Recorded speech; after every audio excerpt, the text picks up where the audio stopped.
अपनों से धोखा खाकर और मारा जाने के बाद हमारा हीरो 20 साल बाद फ्यूचर में एक कमजोर गरीब लड़के के जिस्म में जागता है। सबसे ज्यादा गुस्सा उसे तब आता है जब उसे पता चलता है कि जिस गद्दार ने उसे मारा था आज लोग उसको नेशनल हीरो मान रहे हैं। टावर के पूरे ज्ञान से तैयार हमारा बंदा फिर से चैलेंज लेने का फैसला करता है, पूरी दुनिया को अपनी जबरदस्त टैलेंट से हिला देने के लिए। क्या वो अपना बदला ले पाएगा और कौन कौन सी मुश्किलें उसके रास्ते खड़ी हैं, आओ आज की कहानी में देखते हैं। टावर के 8वें फ्लोर पर, जो बिल्कुल बर्फ से ढका हुआ जैसा था, वहां एक बहुत बड़ा नाइट्स का सेना आई थी जो तेज आंधी बर्फ को काटकर आगे बढ़ रही थी। उनका नेता एक ब्लॉन्ड बालों वाला आदमी था। लीडर ने अचानक हाथ उठाया और सबको रुकने का हुक्म दिया, ये बोलते हुए कि आज वो फिर से यहाँ इसलिए जमा हुए हैं ताकि 8वें फ्लोर के गार्डियन को गिरा सकें। यह लीडर काजुकी था, ब्लू जोन गिल्ड का मास्टर और रैंक में 6ठा नंबर। काजुकी ने अपने सोल्जर्स को सख्त वार्निंग दी कि जॉइंट रेड का मतलब ये मत समझना कि सब आसान होगा, क्योंकि अगर ये रुकावट पार न हुई तो 9वें फ्लोर तक पहुंचना सिर्फ सपना बन जाएगा। तब काजुकी ने बर्फ के बीच एक ग्रुप को आते देखा। बहुत ही शानदार फाइटर्स दिख रहे थे जिन्हें एक अलग ही ऑरा और नीली आंखों वाला बंदा लीड कर रहा था। ये नया आया हुआ बंदा था सुबारू नारुकामी, ब्लू आइज गिल्ड का मास्टर और रैंक में नंबर 1, जो गोल्डन डिटेल्स वाले मास्क से अपना चेहरा छुपाए हुए था। काजुकी ने सुबारू का गर्मा गर्मी से स्वागत किया और सुबारू ने देर से आने की माफी मांगी, पर काजुकी ने हंसी मजाक में उससे सुधारा कि असल में सुबारू ही सबसे पहले पहुंच गया था। सुबारू ने पूछा कि इस बार मुरुम अलायंस का क्या रोल है। काजुकी ने हल्का सा ताना मारते हुए बोला कि सुबारू ही अटैक लीड करेगा, क्योंकि मुरुम अलायंस तो सिर्फ बचा कुचा लूट लेने आती है। सुबारू ने ये सब इग्नोर किया और हाथ बढ़ाकर काजुकी को एक लेजेंडरी आइटम दिया, जिसका खास इफेक्ट ये था कि थकान लिमिट तक पहुंचते ही आदमी की आधी स्टैमिना तुरंत वापस आ जाती है। काजुकी ये देखकर हिल गया। सुबारू ने सीरियस होते हुए बोला कि इस रेड को हर हालत में सक्सेसफुल बनना ही है, पर फिर भी ये आइटम काजुकी इमरजेंसी के लिए रख ले। काजुकी ने शांत आवाज में पूछा कि क्या सुबारू इस फाइट के बाद ब्लू लैंड वापस जाना चाहता है, और बोला कि तब वो आइटम वापस ले लेना, जिस पर काजुकी चुप हो गया और उसकी आंखों में हल्का सा एहसास दिखने लगा। सुबारू ने उसके कंधे पर हाथ रखा और बोला कि अगर वापस नहीं जाना चाहे तो वो आइटम अपने पास रख लेना। अचानक दोनों ने महसूस किया कि एक भयानक प्रेशर उनकी तरफ आ रहा है। एनिमी एक्सपेक्टेड टाइम से पहले आ गया था। 8वें फ्लोर का गार्डियन अपने बहुत बड़े बदन के साथ तूफान के बीच सामने आ गया। काजुकी जोर से चिल्लाया कि सब लोग तुरंत बैटल पोजीशन में आ जाओ। दुश्मन ने अपनी असली शक्ल दिखाई, एक जिसके कई सर थे और जिसके आसपास बिजली जैसी ऑरा चमक रही थी। सुबारू ने उसे घूर कर देखा और घिन से बोला कि ये बड़ा ही बदसूरत है। तभी उसके हाथ के आसपास काली और सुनहरी एनर्जी जमा होने लगी। सिस्टम मैसेज पॉप हुआ कि उसके शरीर में लाइटनिंग एनर्जी बह रही है। सुबारू ने फुल कॉन्फिडेंस में बोला कि आज इस मॉन्स्टर का अंत होने वाला है। तभी ड्रैगन ने अपने कई मुंह से एक तबाह कर देने वाला अटैक चार्ज किया। काजुकी चीख उठा कि सब लोग ब्रेथ अटैक से बचकर कवर ले लो, पर सुबारू बिना डरे आगे बढ़ता रहा, अपनी तलवार निकालते हुए बोला कि कवर लेने की जरूरत नहीं। काजुकी हिल गया और समझ नहीं पाया कि सुबारू क्या करने वाला है। अगले ही पल सुबारू ने बहुत तेज और खतरनाक तलवार का वार किया। वो वार हवा को फाड़ता हुआ सीधा ड्रैगन के अटैक से टकरा गया, जिससे इतना बड़ा धमाका हुआ कि मॉन्स्टर का पूरा अटैक हवा हो गया और जमीन पर एक दरार सी बन गई जो बैटलफील्ड को 2 हिस्सों में बांट रही थी। काजुकी ने शॉकवेव से बचने के लिए अपने आप को उसके पीछे छुपा लिया, पर मुस्कुराते हुए बोला कि ये बूढ़े का स्टाइल कभी नहीं बदलता। पीछे सुबारू की टीम पूरी हैरान रह गई। विच ने ट्रेनिंग के रिजल्ट्स को तारीफ दी, जबकि एक फाइटर ने शिकायत की कि वो एक कदम लेट हो गया और पहला बार मारने का मौका चूक गया। एक लड़की ने पूछा कि सुबारू ने थोड़ी देर पहले काजुकी को क्या दिया था, तो सुबारू ने हल्का मुस्कुराते हुए सिर्फ इतना बोला कि वो बाद में पता चल जाएगा। फिर सुबारू मुड़के वो अपनी टीम से उनकी तैयारी पूछ रहा था और जोर से बोल रहा था कि अब वक्त आ गया है उस साले ड्रैगन को खत्म करने का। सब लोग अपने हथियार लेकर तैयार खड़े थे ताकि ये 8वां फ्लोर, जो मुश्किल में बिल्कुल जहन्नुम जैसा लग रहा था, तोड़कर आगे बढ़ सकें। काजुकी पीछे से सब कुछ चुपचाप देख रहा था। फिर उसके चेहरे पर एक तंज भरी मुस्कान आई और वो हल्की आवाज में बोल पड़ा कि ये सब लोग कितने अच्छे से दिखावा करते हैं, जैसे बिल्कुल करीबी दोस्त हों। तभी सोल्जर्स के कैप्टन ने काजुकी को बताया कि सब ट्रूप्स बिल्कुल प्लान के हिसाब से पोजीशन में हैं। काजुकी ने उसकी तारीफ की और बोला कि अब उन्हें भी चलना चाहिए। उसका मास्टर असिस्टेंट तुरंत जवाब देता हुआ बोला कि काजुकी को बैटल में गुड लक हो। काजुकी के लोग बहुत ही सस्पिशियस स्पीड से मूव करने लगे और हीलर जो स्टाफ पकड़े हुए था वो उसके बिल्कुल सामने खड़ा हो गया। फिर बिल्कुल अफरा तफरी मच गई और सब लोग उस बड़े ड्रैगन से टकरा गए जो पूरी अरीना को अपनी दहाड़ और अटैक से हिला रहा था। तेज चल वाली लड़की फाइटर आगे बढ़कर सबको डांट रही थी कि एनर्जी मत बचाओ, फुल पावर में अटैक करो। फिर उसने बीस्ट की बॉडी को हल्की सी कट दिया और मजे से बोला कि ये तो बस एक छोटा सा वॉक जैसा है। उधर आइस मेज प्रेशर और टेंशन की इंटेंसिटी को लेकर बर्ताव कर रहा था कि ये बैटल कितना हैवी लग रहा है। लड़ाई के बीच एक वॉरियर जो लाल एनर्जी से घिरा हुआ था आगे कूद कर बोलता है कि देखो भाई, हम सब बेट लगाते हैं कि कौन ड्रैगन को सबसे ज्यादा डैमेज देगा, और वो सीधा एक जबरदस्त मार लेता है। तोशिया ने बिना सोचे एक्सेप्ट की, ये कंडीशन रखते हुए कि जो हारेगा वो डिनर खिलाएगा। फिर वो अपनी तलवार के साथ जबरदस्त स्पीड में कूदकर ड्रैगन की बॉडी पर वार करता है। एक ही झटके में उसने ड्रैगन का एक सर अलग कर दिया और चीखकर शीनो को बोला कि संभल जा, ड्रैगन का सर तेरी तरफ गिर रहा है। शीनो ने उससे कहा कि टेंशन मत ले, मैं संभाल लूंगी, बस अपना अटैक जारी रख। फिर उसने एक बहुत बड़ा गुलाबी मैजिकल शील्ड बनाया और ड्रैगन का गिरता हुआ सर रोका, सेल्फ कॉन्फिडेंस से बोलती हुई कि डिफेंस तो मेरा काम है। तभी उस वक्त काजुकी अचानक शीनो के पीछे आ गया। उसका नाम धीरे से बोलते हुए ठंडी आवाज में पूछता है कि क्या ये भी रोक पाएगी। शीनो शौक में जम सी गई। अगले ही सेकंड काजुकी ने बिना किसी हिचकिचाहट के तलवार उसकी पीठ में घुसा दी। तलवार सीधे उसके सीने से निकल गई और वो बोर होते हुए बोल रहा था कि उनकी ओवर कॉन्फिडेंस ही सबसे बड़ी प्रॉब्लम है। सुबारू ने पलटकर हिलती हुई आवाज में शीनो का नाम पुकारा। उसे यकीन ही नहीं हो रहा था कि वो क्या देख रहा है। शीनो खून से लथपथ सीधी काजुकी के पैरों के पास गिर गई, बिल्कुल जान से खाली, और काजुकी एक डरावनी मुस्कान के साथ उसके ऊपर खड़ा था। खून से भीगा काजुकी पागल हंसी के साथ सुबारू की तरफ देखकर बोला कि अभी नजर हटाने का टाइम नहीं है। सुबारू बिल्कुल जम गया, समझ ही नहीं पाया कि कजुकी ने धोखा क्यों दिया। तभी ड्रैगन ने सुबारू को अटैक किया और उस मोमेंट में सुबारू को वो वक्त याद आया जब सिस्टम मैसेजेस पहली बार आए थे, जिसमें टावर ने उनका चुनाव किया था और ऑर्डर दिया था कि टावर चढ़ो, तैयार हो जाओ, क्योंकि एक नया आरंभ आ रहा है। ये टावर का पहला मैसेज था जो स्पेस में एक बड़े शैडो की तरह दिखा था। तब पता नहीं था कि ये एक अजाब है या एक वरदान।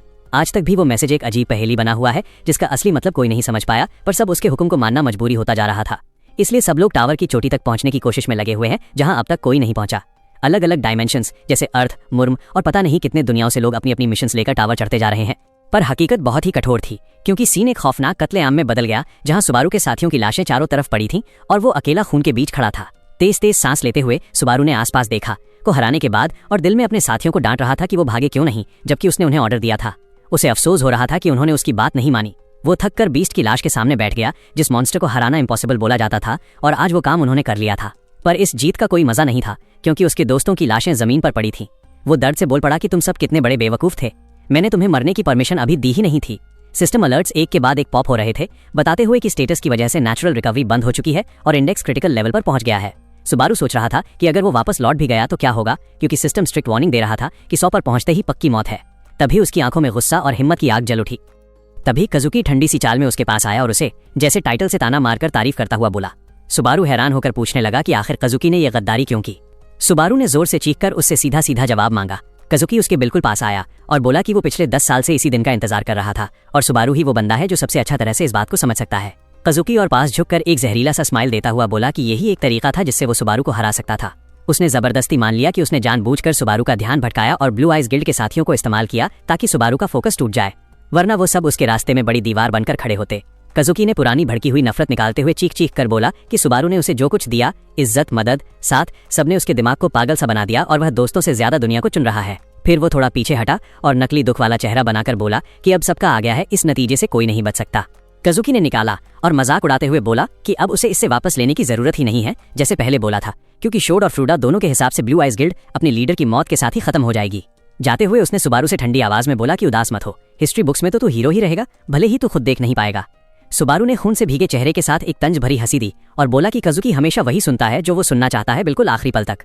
अपनी जिंदगी बच नहीं सकती, ये जानते हुए भी सुबारू ने हार मानने से इनकार कर दिया और अपने बचे हुए स्किल्स एक्टिवेट कर दिए। कजुकी हिल गया और गुस्से में पलटकर चीखने लगा, क्योंकि जो वो देख रहा था वो उसके लिए नामुमकिन था। सुबारू दोबारा खड़ा हो गया था, हाथ में वो पकड़े हुए जो जबरदस्त हवा पैदा करता है। सुबारू ने फैन को जोर से हिलाया और बोला कि इसमें अभी भी चार्जेस बचे हुए हैं, पर कजुकी को कुछ बताने से उसने इनकार कर दिया। उसकी चमकती आंखों में साफ दिख रहा था कि वो फैन के बचे हुए 4 इस्तेमाल से पूरा गेम पलटना चाहता है। सुबारू को अपनी गिल्ड के बचे हुए 4 लोग याद आए जो उसके पीछे गिरे हुए थे, और उसने हवा की जबरदस्त पावर से उन्हें बैटलफील्ड से बहुत दूर उड़ा दिया ताकि उनकी जान बच जाए, उन्हें चीख कर बोलता हुआ कि अपनी जिंदगी बचाओ। कजुकी को प्लान समझ आ गया तो वो घबराहट में अपने सोल्जर्स पर चिल्लाकर बोला कि उनके पीछे जाओ, एक को भी मत बचने दो। मुरुम फाइटर्स तुरंत भाग पड़े ऑर्डर पूरा करने, पर सुबारू उनके सामने एक मजबूत दीवार के जैसे खड़ा हो गया, अपने हाथ में लाइटनिंग का गोला बनाते हुए, और सबको वहीं रोक दिया कि पहले उससे लड़ना पड़ेगा। इंडेक्स 95 तक पहुंच गया और आसमान गरजने लगा, दिखाते हुए कि केस किल का वक्त खत्म होने वाला है। एक भीषण सुनहरी बिजली का स्तंभ आसमान से गिरा और पूरी अरीना को बिजली की जहन्नुम में बदल दिया। कजुकी उसे देखकर टेंशन और गड़बड़ाहट में हंसा और बोला कि ये बंदा कितना जिद्दी है, हार मानता ही नहीं। 96 तक चढ़ चुका था तब सुबारू अपने हथियार के साथ आगे कूद पड़ा, एक डरावनी ऑरा से घिरा हुआ, सोचता हुआ कि आखिर कजुकी ने इन सोल्जर्स को किस चीज का वादा किया होगा जो ये पागल होकर उस जैसे भयंकर मॉन्स्टर का सामना कर रहे हैं। सुबारू एनिमीज के बीच खड़ा होकर उन्हें वार्निंग देता है कि इस अटैक की कीमत उनकी जिंदगी होगी। चमकती आंखों और घाव से भरे शरीर के साथ वो सख्त अंदाज में बोलता है कि अब इस बैटलफील्ड से कोई तब तक नहीं हिलेगा जब तक मैं इजाजत न दूं। सोल्जर्स को समझ आ गया कि अब ये जिंदगी मौत की बात बन चुकी है, तो वो चीखते हुए अपने हथियार लेकर उसकी तरफ दौड़ पड़े कि अब फुल पावर में ही लड़ना पड़ेगा। सुबारू उनके अटैक्स को बड़ी स्किल से रोक रहा था, अपनी स्पीयर से उनकी तलवारें ब्लॉक करते हुए, और खुद से बोल रहा था कि ये लोग वैसे नहीं हैं जो ऐसे ही हार जाएं। पर उसकी असली चिंता ये थी कि अगर कजुकी ने बीच में हस्तक्षेप किया तो पूरी फाइट पलट जाएगी। लड़ते लड़ते उसे थोड़ा सुकून मिला कि उसके साथी काफी दूर तक पहुंच गए हैं, पर सबसे बड़ा खतरा का था जो 97% तक चढ़ गया था। सुबारू को पता था कि ये फाइट ज्यादा देर नहीं चल सकती। उसने एक सोल्जर का अटैक रोका और 98% तक पहुंच गया, पर तब भी वो पूरी ताकत से लड़ता रहा, चाहे दर्द पूरे जिस्म को कस रहा था। तभी अचानक एक इतना जोर का वार लगा कि सुबारू लड़खड़ा गया और सोल्जर्स को मौका मिल गया कि वो उस पर टूट पड़े। चारों तरफ से तलवारें उस पर बरसने लगी और खून हवा में उड़ता हुआ सोल्जर्स की चीखों के साथ बिखर गया। सोल्जर्स खुशी से जोर जोर से चिल्लाने लगे, समझते हुए कि उन्होंने नामुमकिन काम कर दिया, सुबारू नारुकामी को मार दिया। लेकिन उनकी हैरानी के बीच सुबारू की आवाज गूंज उठी, पूछते हुए कि उन्होंने अभी किस बंदे को मारने का दावा किया है।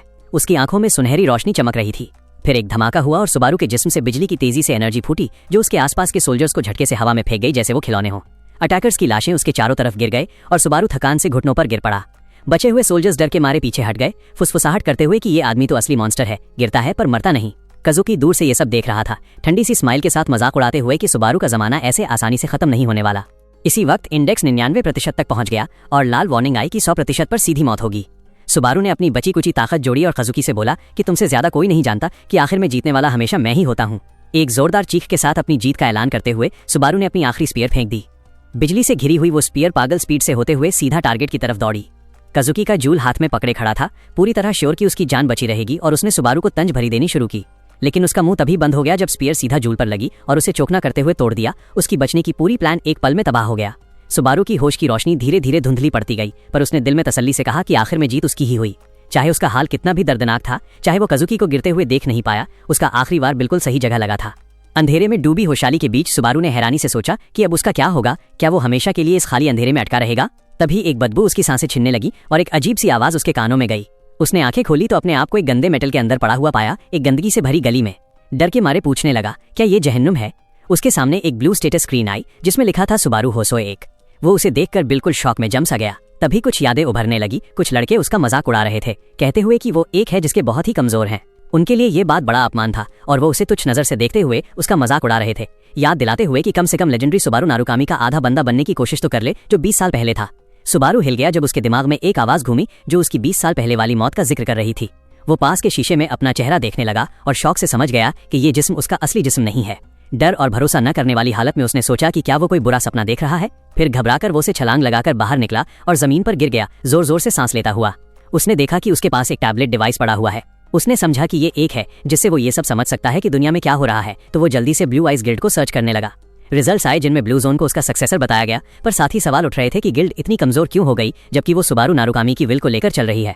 न्यूज स्क्रॉल करते करते उसकी नजर एक स्टेटमेंट पर गई जो गिल्ड मास्टर काजुकी ने दिया था, कहता हुआ कि वो आने वाले टूर्नामेंट में जीत जाएगा। सुबारू बोल पड़ा कि ये तो नामुमकिन है। उसने फोटो देखी जिसमें काजुकी का काफी बूढ़ा हो चुका चेहरा था, एक लगा हुआ। वो हिल गया समझकर कि वो गद्दार उस जंग में मरा ही नहीं। तभी उसकी यादें उसे वापस ले गईं एक रात की तरफ, जब वो काजुकी के साथ एक बिल्डिंग की छत पर बैठा था और काजुकी उसे बता रहा था कि वो शुरुआत से दुश्मन नहीं थे और उसकी दिल की इच्छा थी कि वो ब्लू आइज गिल्ड छोड़ दे। सुबारू उस फैसले से हैरान था, खासकर जब काजुकी ने उससे कहा कि वो बाकी लोगों को उसकी तरफ से ये बात बता दे। सुबारू उसे अपना करीबी दोस्त मानता था, पर काजुकी ने सिर्फ इतना कहा कि वो बाद में सब समझ जाएगा। और तब काजुकी ने वादा किया था कि चाहे वो चला भी जाए, सुबारू का साया बनकर हमेशा उसके पीछे खड़ा रहेगा। लेकिन किस्मत का मजाक देखो, सालों बाद काजुकी ने एक गिल्ड खड़ी की। सुबारू वापस रियलिटी में आया और थोड़ा सार्कास्टिक तरीके से सोचा कि ये कैसा शैडो है जो अपने गिल्ड का नाम ब्लू जोन रख दिया, माइनस वो भी वही नाम जिसके ऊपर वो दोनों पहले मजाक करते थे। सुबारू को समझ ही नहीं आ रहा था कि ये बंदा अभी तक 20 साल बाद भी सिर्फ 9th फ्लोर पर अटका हुआ है, मतलब इतने सालों में कोई खास काम ही नहीं किया। वो सड़क पर चल रहा था और न्यूज स्क्रॉल कर रहा था। तभी सर्च एक बड़ी सी बिल्डिंग की फोटो पर रुक गई जिसके सामने लिखा था सुबारू नारुकामी मेमोरियल हॉल। ये देखते ही वो हिल पड़ा।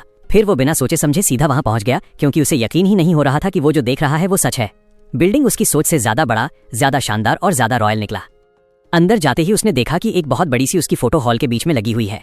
ये देखकर उसके दिल में कड़वाहट भर गई कि आखिर इस तरीके से उसे याद रखने का क्या मतलब। आगे बढ़ते हुए उसने अपनी तस्वीरें, स्टैच्यूज और अलग अलग डिस्प्ले देखे और वो ये सोचने लगा कि काजुकी का असली इरादा क्या था। फिर उसके कानों में वो मीठी मीठी तारीफ वाली लाइंस पड़ने लगी जिसमें उसे role model, blue eyes guild का हीरो और टावर के टॉप के सबसे करीब पहुंचने वाला बंदा बताया गया था। कह रहे थे कि ये जगह उसकी और उसके साथियों की यादों को हमेशा के लिए जिंदा रखने के लिए बनाई गई है। ये सब सुनकर उसके अंदर गुस्सा फिर से भड़क गया। तभी उसके सामने एक बड़े स्क्रीन पर काजुकी का ओपनिंग सेरेमनी का रिकॉर्ड चालू हो गया। काजुकी फॉर्मल सूट में नकली इज्जत वाला स्माइल देकर अनाउंस कर रहा था कि सुबारू और ब्लू आइज गिल्ड अब एग्जिस्ट नहीं करते और ब्लू जोन ही उनका असली वारिस है। ये सुनते ही सुबारू का पूरा जिस्म गुस्से से कांप गया और उसने चीख के बोला, जैसे काजुकी सुन सकता हो, चुप हो जा। सुबारू को काजुकी से इतनी नफरत महसूस हुई कि लगता था वो सिर्फ उसे मारना ही नहीं चाहता था, वो उसकी यादों को भी लूटकर अपना नाम बना रहा था। उसने डिसाइड किया कि वो अब काजुकी का उस झूठे हिस्ट्री को हमेशा के लिए फाड़ देगा और सच को फिर से लिखेगा। वो आगे बढ़ा और काजुकी के होलोग्राम के सामने खड़ा होकर उसे आंखों में देखते हुए बोले, जैसे कह रहा हो, अब और नहीं, मैं इस झूठ को दोबारा लिखूंगा, किसी भी हालत में तू मुझे मैनिपुलेट नहीं करेगा। जब वो ये सब सोच रहा था तभी एक छोटा सा लड़का पीछे से टकरा के गिर गया। सुबारू ने तुरंत उसे उठाया और पूछा कि ठीक हो, लेकिन जैसे ही लड़के ने अपना चेहरा उठाया सुबारू बिल्कुल जम गया, क्योंकि बच्चे के चेहरे पर उसका पुराना मास्क था। तभी उस लड़के के माँ बाप भागते हुए आए और अपने बेटे मिनातो को चेक करने लगे। सुबारू ने उन्हें रिएश्योर किया कि बस हल्का सा टक्कर था, लेकिन उसके पैर जम गए थे क्योंकि उसने देखा कि ये माँ बाप और उनके आसपास की पूरी भीड़, सब लोग उसका वही पुराना मास्क पहने हुए थे। वो होश हवास खोकर आसपास देखने लगा। लोग मास्क को पैरों के पास रखे हुए, हाथ में पकड़े हुए, सर झुकाए हुए खड़े थे जैसे कोई पवित्र सेरेमनी हो। सुबारू को उस वक्त काजुकी के वो सार्कास्टिक वर्ड्स याद आ गए, चाहे तू मर भी जाए तू हमेशा हिस्ट्री का अमर हीरो रहेगा। आज वो बात उसके सामने जिंदा होकर खड़ी थी और कितनी गंदी झूठ थी। उसकी नजर फिर एक बड़ी सी तस्वीर पर गई। उसका चेहरा, उसका मास्क और आसपास महंगे फूल और कैंडल्स लगाकर एक बड़े शोक सभा जैसा सीन बनाया गया था। ये देखकर सुबारू समझ गया कि ये सब कोई सच्चा सम्मान नहीं, ये सिर्फ काजुकी का एक ढोंग था जिससे वो ब्लू आइज का पूरा नाम लूट रहा था। जब वो फूलों की भीड़ को देख रहा था तब एक जाने पहचाने नीली रोशनी का छोटा सा झलक उसके नजर में आया। सुबारू बिना सोचे समझे भीड़ को जोर से धक्का देकर आगे बढ़ने लगा। लोग चीखते रहे कि संभल के जाओ, रुक जाओ, बट सुबारू किसी की नहीं सुन रहा था। आखिर वो आगे की लाइन तक पहुंच गया। वो घुटनों के बल झुककर ऑल्टर के पास गया, फूलों को हटाया और एक खास नीला फूल उठाया जिसमें हल्की सी ब्लू एनर्जी चमक रही थी। उसने उसे देख के धीरे से कहा, शिगुरु आसागिरी। उसी वक्त थोड़ा दूर एक बिल्डिंग की छत पर दो लोग भीड़ को देख रहे थे। उनमें से शिगुर ने धीरे सांस छोड़ी और बोला कि इस साल भी बिना किसी मुश्किल के काम निपट गया। उसका साथी थोड़ा चिढ़ा हुआ बोला कि ये दोनों कितने केयरलेस हैं, अगर थोड़ी सी भी देर हो जाती तो ब्लू जोन गिल्ड के लोगों से टकराव हो जाता। साथी ने थक कर पूछा कि ये रिस्क हर साल क्यों उठाना पड़ता है, हर साल आकर फूल चढ़ाना जरूरी क्यों? इमरजेंसी के केस के लिए। शिगुरु नीचे देखते हुए अपनी सीधी सी उम्मीद बोल रहा था कि कभी न कभी सुबारू उसके दिए हुए फूल नोटिस करेगा। उसके साथ वाली ने इस बात पे डाउट किया और सीरियसली पूछा कि क्या उसे सच में लगता है कि सुबारू अभी जिंदा है। तो उसने जवाब दिया कि जब तक उसने अपनी आंखों से सुबारू की लाश नहीं देखी वो उसकी मौत नहीं मान सकता।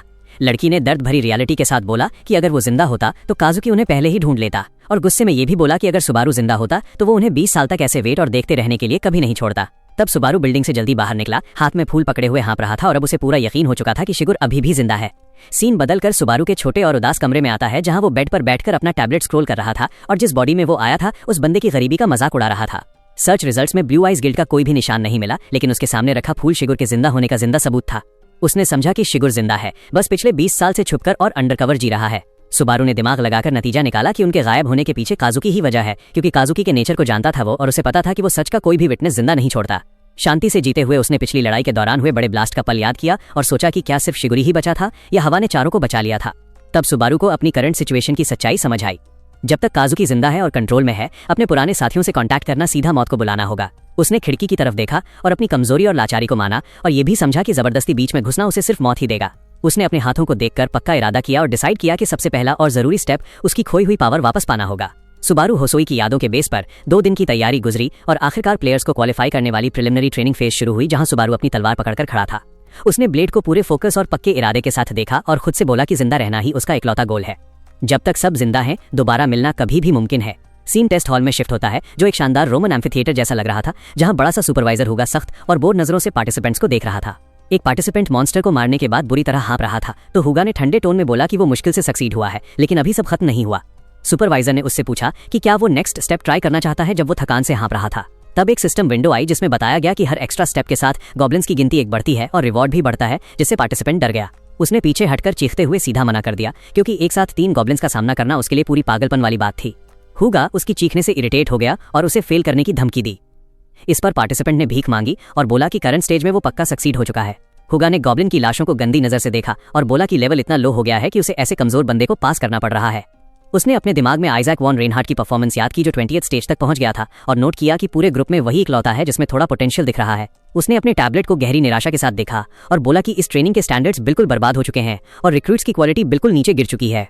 अचानक पास आते कदमों की आवाज से उसका ध्यान गया और उसने देखा कि सुबारू धीरे धीरे आगे बढ़ रहा है। तो उसने अपने आप से ही कमेंट किया कि इस बंदे के नाम का बोझ उसकी शक्ल से बिल्कुल मैच नहीं करता। हुगा ने सुबारू से शक भरे टोन में उसकी सक्सेस की क्षमता पर सवाल उठाया, लेकिन सुबारू ने शांत तरीके से बस हाँ कर दी। और जैसे ही 2 गॉब्लिन्स जनरेट होने का नोटिफिकेशन आया, हुगा टेस्ट शुरू करने का सेंटेंस पूरा भी नहीं कर पाया था कि उसने अपने पास हवा का तेज झटका महसूस किया। सुपरवाइजर हैरानी से राइट तरफ मुड़ा और सोचा कि क्या कुछ अभी उड़कर उसके पास से गुजरा है। सुबारू खून के बीच खड़ा एक कॉन्फिडेंट स्माइल के साथ था और खुद से कंफर्म कर रहा था कि 2 दिन इस बॉडी की लिमिट टेस्ट करना बिल्कुल सही डिसीजन था। उसने डिस्कवर किया था कि जिस बॉडी में वो जगह है उसमें उम्मीद से कहीं ज्यादा खास एबिलिटीज हैं। सिस्टम ने उससे नेक्स्ट चैलेंज के बारे में पूछा और उसने बिना सोचे तुरंत हाँ कर दी, ये बोलते हुए कि उसे जल्दी है क्योंकि टाइम वेस्ट करने का बिल्कुल भी वक्त नहीं है। हुगा शॉक में मुंह खोल के देख रहा था जब उसने गॉब्लिन्स के सर हवा में उड़ते देखे। पूरा अरीना कटे फटे मॉन्स्टर्स की लाशों से भर गया और सुपरवाइजर हैरानी में सोचने लगा कि आखिर उसके सामने हो क्या रहा है। वो सुबारू के मूवमेंट्स को बहुत ध्यान से एनालाइज करने लगा और उसे समझ आया कि सुबारू तलवार बिना सोचे समझे नहीं चला रहा, बल्कि अटैक करने से पहले दुश्मन के मूव्स को 2 या 3 स्टेप आगे से पढ़ रहा है। हुगा को एहसास हुआ कि ये स्किल सिर्फ फेंसिंग तक सीमित नहीं है और दिल ही दिल में उसने मान लिया कि वो खुद भी इतनी एग्जैक्ट प्रिसीजन के साथ मूव्स नहीं कर सकता। हुगा ने सुबारू के कॉन्फिडेंट स्माइल वाले चेहरे को देखा और धीरे से बोला कि ये लेवल तब तक मुमकिन नहीं है जब तक ये बंदा खुद सुबारू नारुकामी का अवतार ना हो। सुबारू ठंडे दिमाग और गजब स्पीड के साथ गॉब्लिन्स का कत्ल करता रहा, हर तरफ खून उड़ रहा था।